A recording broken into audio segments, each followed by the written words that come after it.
For the longest while, Twilight believed that she was alone in this foreboding castle. The empty hallways and otherwise dilapidated appearance of much of the structure gave the impression that this place was old and crumbling.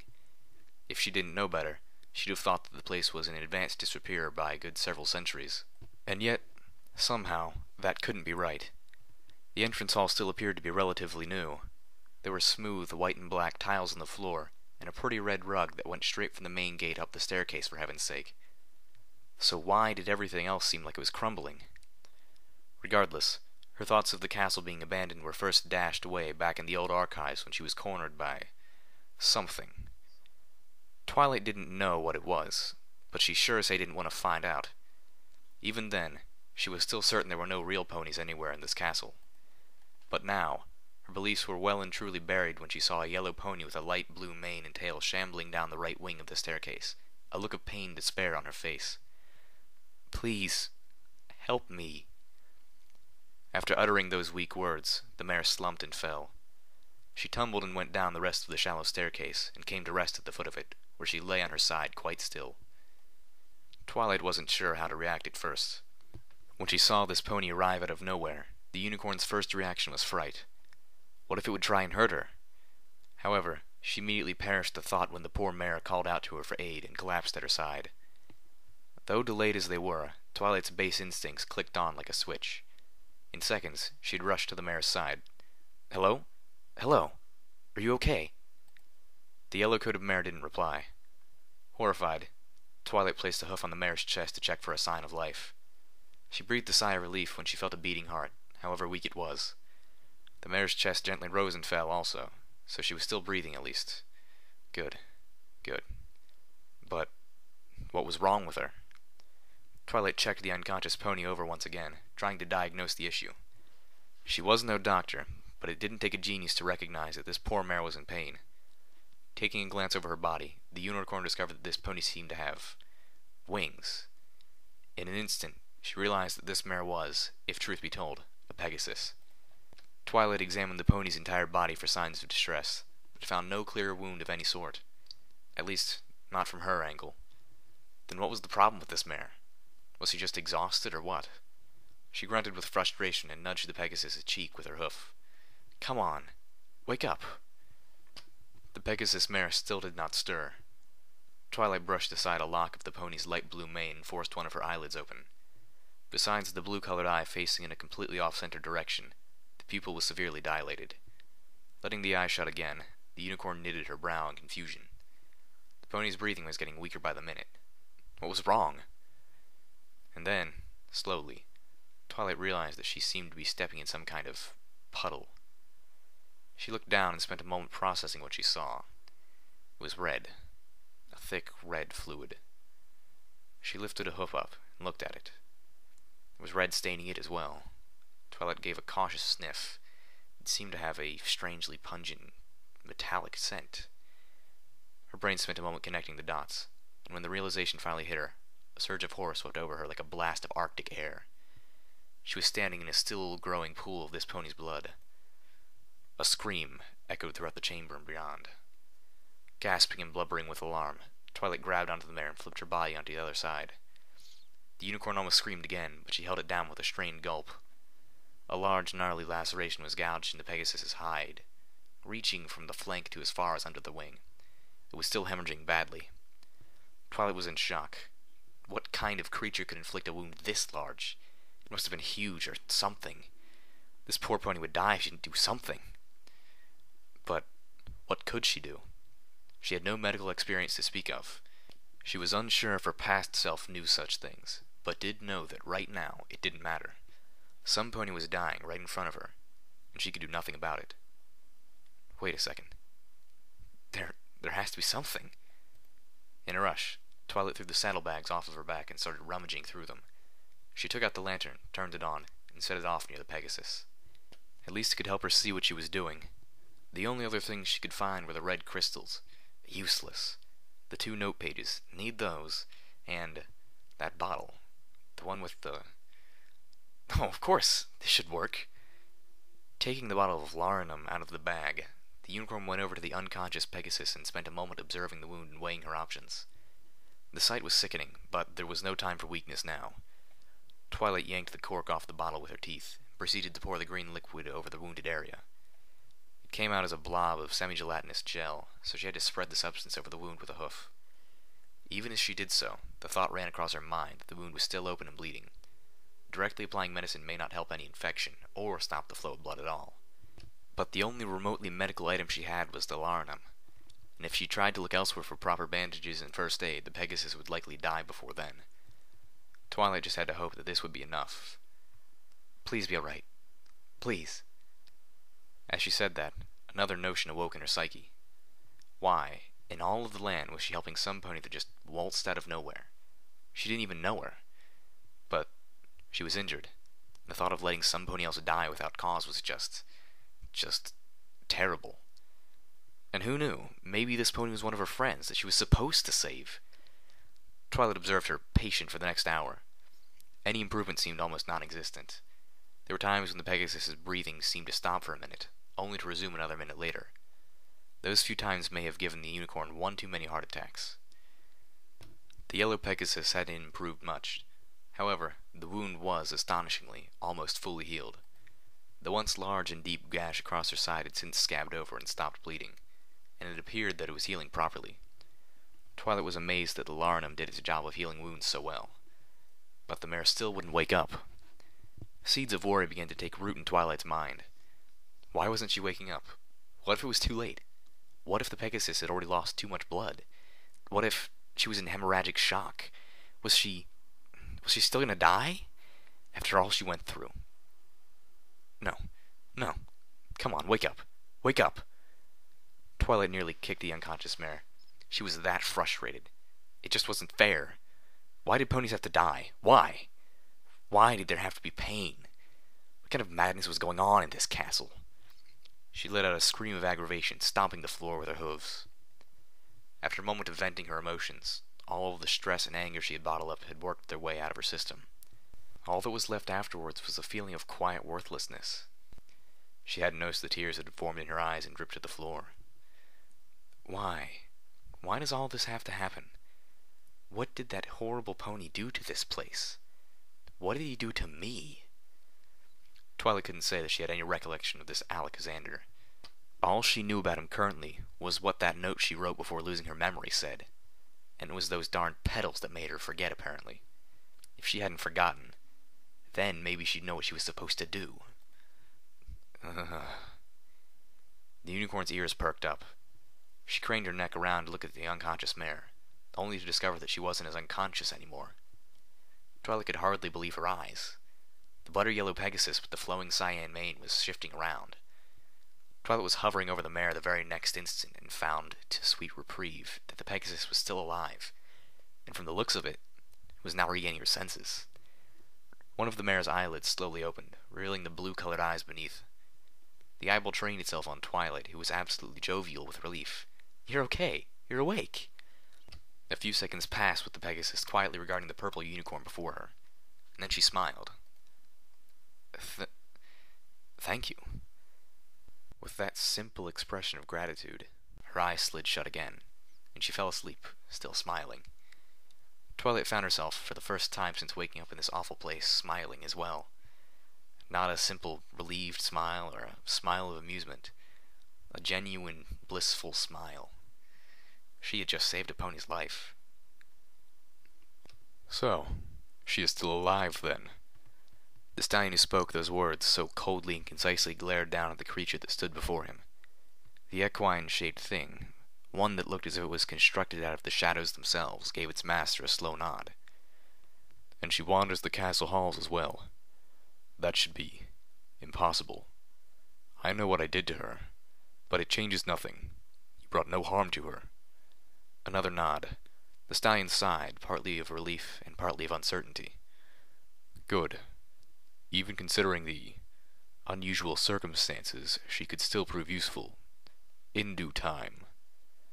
Turning round to face the stained glass window to his left, the unicorn stallion frowned. The depiction in the tall window pane showed the 6 bearers of the elements of harmony, blasting the spirit of chaos discord with pure magic. He was familiar with the occurrence, after all. He He'd attended the celebratory ceremony after the incident was dealt with, after all.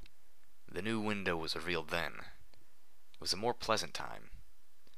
He turned his head to face the shadow servant. "Bring me the bearer of kindness. I have a task for her." The shadow blinked its solid white eyes once, and bowed once with acknowledgement. At once the spectral entity vanished into the ether, gone before the stallion could bat an eye. With a long, thoughtful sigh, the blue-coated stallion looked up at the huge chamber around him. What was once the princess's throne room, the symbol of political power in Canterlot, was now all his. He was almost granting himself a smirk at the thought. A simple pony like him, after all that he went through to get here. Finally, his life could be restored. Once the bearers of the elements were synchronized, and the preparations for the ritual complete, everything will be as it should have been before it all went wrong. He would have back, at long last, what was so cruelly taken away from him. His. A sudden tremor interrupted his thoughts. He stumbled on his hoofs for a moment as the floor shook under hoof, finally regaining traction. The stallion turned to look out a clear section of the window, just in time to witness a large section of a nearby tower break away from the castle, and fall down the almost vertical slope of Mount Mare to the forested valley below. The unicorn shook his head with quiet lament. The castle was deteriorating faster than he had imagined. It was such a beautiful structure, too. But these things were necessary, and with the preparations nearly complete, it wouldn't matter what happened to the castle. He smiled. Everything would soon be right again. Twilight spent the next half hour making sure the sleeping Pegasus was kept comfortable. A few mild earthquake tremors happened again, along with distant sounds of something crumbling, but they were relatively minor. She wasn't going to worry about that at the moment, though. It wasn't until another half an hour passed by that the Pegasus mare woke up again. She still hadn't much energy to try and get up, so the mare simply lay there as she was. Relieved to see she was still all right nevertheless, Twilight hoped to try and get to know the mare she saved just a little better. Hello. Are you feeling okay?" "I could be better," the Pegasus replied, flipping a lock of her cyan-dyed mane out of her eyes. She coughed and cast a withering look to the scabbed-over wound on her side. "For a while, I thought I was going to die in this Celestia-forsaken castle. But you didn't die." "Yeah, I guess I have you to thank for that, huh?" Twilight smiled and shied away modestly. "It was nothing. I just couldn't stand to see somebody hurt like that." "You're too kind, really. Thank you so much." The Pegasus stopped for a moment, as if thinking about something. "My name is Raindrops, by the way." "Oh? Why do they call you that?" "Because."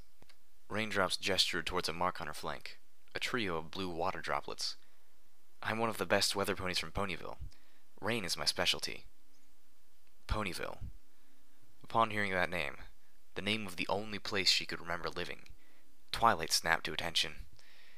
If this Pegasus was from Ponyville, does that mean... Wait, you're from Ponyville? Yes. So am I. Raindrops blinked with surprise. "Oh, that's quite a coincidence." "Yeah, I guess it is. Anyway, Twilight remembered the names of her friends that the note specified. Raindrops may not have been one of them, but she might know at least something of her friends if she was from Ponyville, too. "Do you know the names Rarity, Pinkie Pie, Applejack, Fluttershy, or Rainbow Dash? They're my friends. I'm trying to find them." The blue-maned Pegasus looked at the floor, obviously upset about something. "I know Rainbow Dash well. Me and her are both weather mares, so we run into each other often while on duty. But tonight she..." Raindrops trailed off and slowly shook her head. Twilight looked at the Pegasus with confusion. "Do you know if she's here? Or if my other friends are?" "Oh, they're here all right." Raindrops replied rather darkly, and gave a harsh cough. "The gala this year was a bust, I'll tell you that."